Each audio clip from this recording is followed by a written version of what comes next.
Guys, ang ganda ng araw ngayon. Hindi siya maulap. Ito yung ating pangagahan. Wala yung favorite namin na tinapay. So, ito naman binili ko. May alam masabi. Habang nag-aantay tayo pala ay mag-ayos na tayo ng walk.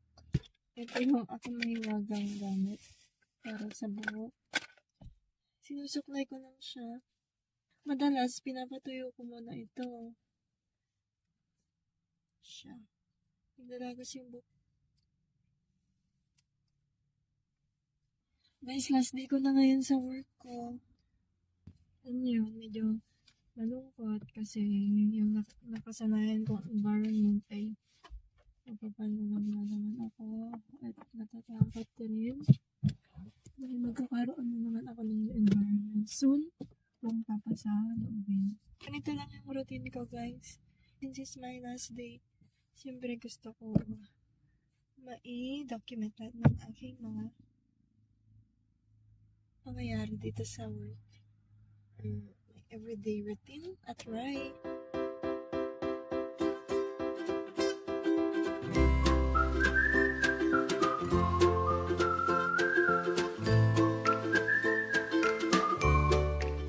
Nagpalbala ako konti, tapos tara na.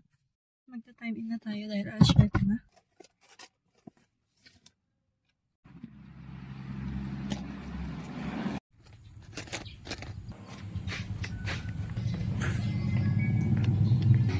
Hi, Ma'am Bernaline. Pas na nagpa-upload. Okay. Talawa ko. Siyempre, oray siya kanak-happy niya. So, dito tayo everyday. Hindi na siya magulo, guys. Dahil siyempre, nag-release kami.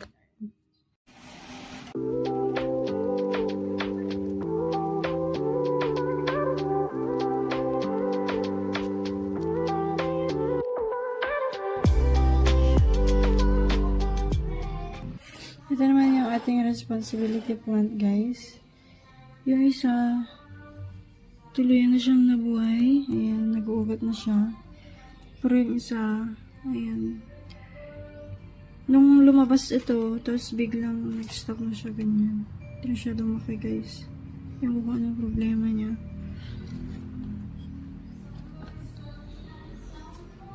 Sabi ni Sir Bon, kapag hindi daw siya lumaki or kapag namatay siya, ibig sabihin, hindi ako nag-improve. Well, nabuhay naman isa, pero yung isa mamamatay na ata. So, is it my fault? Ba? So, hindi ba ako nag-improve? I don't know. Maybe. Okay, so, babalik ko na here. And, kami lang maarawan siya konti.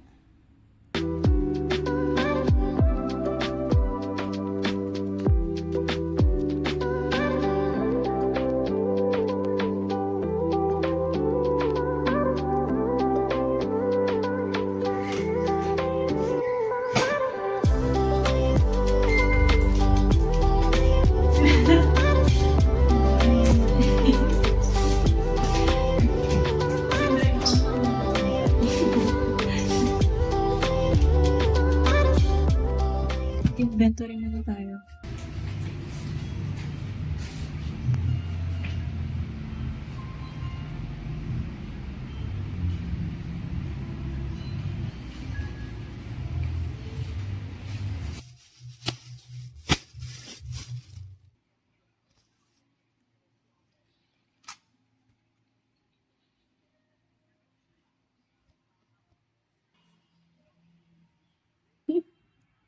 Nakababastos ka na talaga.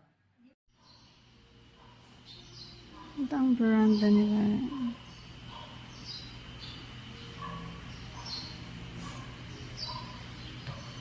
Tapos doon yung garden. Then dito naman yung kitchen. This is my last day, guys. It's my last day. Okay. Dito sila nag-remote ko. Guys, mag-PPO tayo ngayon. Mag-PPO. Tan? Ay. Mag-PPO kami, guys.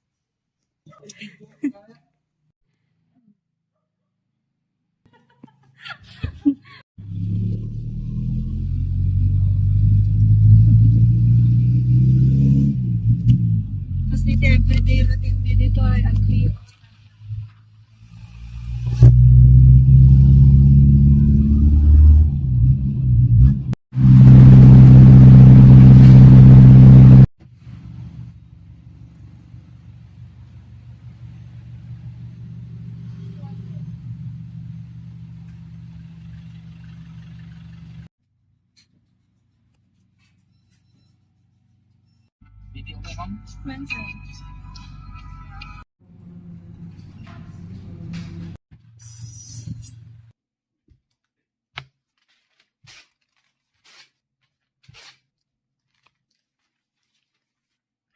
Baka nag-break.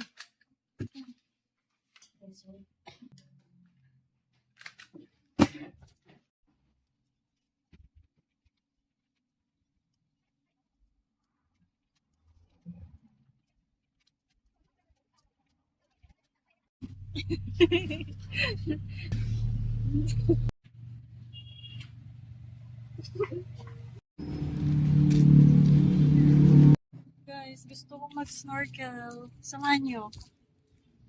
Yan nila. Ang laki-laki eh. Tapos ito pa yung garden. Aray. Ayan.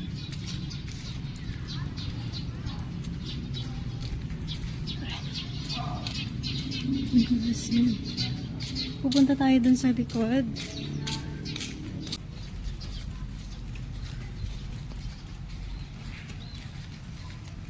Diba ang luwang ng garden dito? Yan.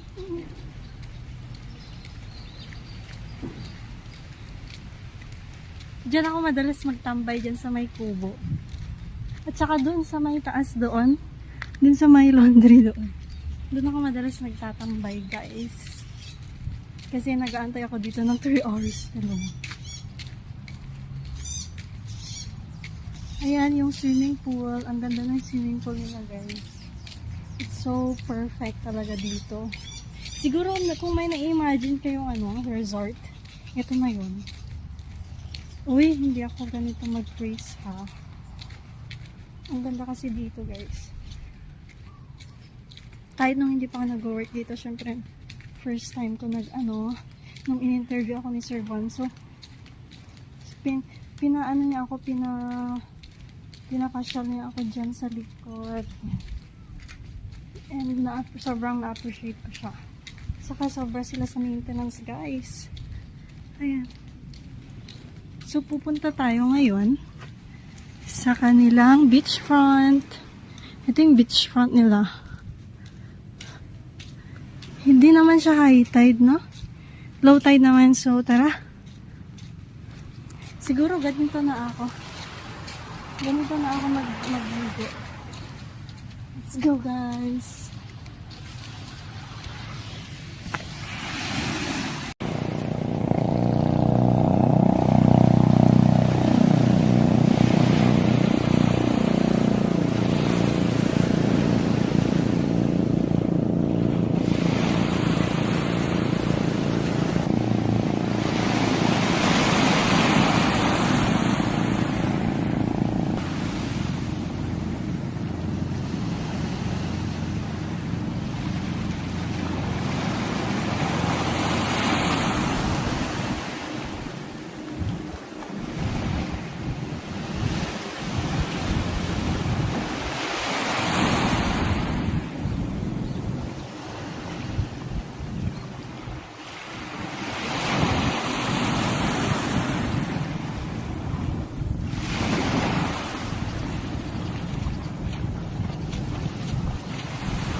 Ang ganda, guys. Kasi wala akong kasama, medyo natatakot ako. Wait lang. Guys, ang linis ng tubig, tapos may rainbow. Tingnan nyo naman. Kita nyo yun, guys. Rainbow. There's a rainbow always after the rain. Inabot na tayo ng ulan. Thank you, Rai H.